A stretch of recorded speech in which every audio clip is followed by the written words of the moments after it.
Hi, I'm Tim Rubble, and welcome to another Adventure Athlete how-to and product reviews. Today I'm going to talk about the one-finger clutch from NICECNC.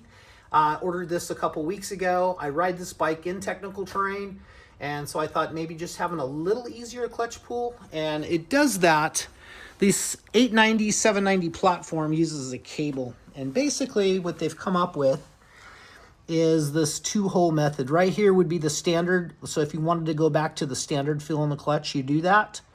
But just gives you a little longer travel, so a little longer engagement, but it makes it a lot easier on your hand. And I will say when you install this, you can kind of see how I have everything set up. But this little deal right here, when this is loose, you'll want to turn that screw counterclockwise and then tighten this down, and that'll give you your clutch back. But basically, it just turns this into a real easy, lightweight clutch pull. And just a one finger easy engagement. I can do that with my pinky if you needed to. It's super easy, but it does lengthen the clutch pull a tad bit.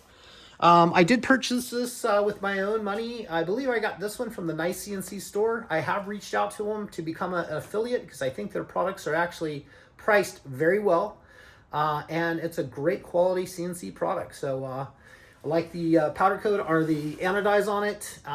Everything seems to work out. So I will leave a link in the description to my Amazon store that also carries this stuff, and a direct link to NICECNC page where you can look through the profile. They have all kinds of different things for these bikes: mirrors, shift levers, brake levers, stuff like that. Got any questions or comments, hit me up down below and let me know what you think. That's going to be it for now. I'm Tim Rubble, and I'll catch you here next time.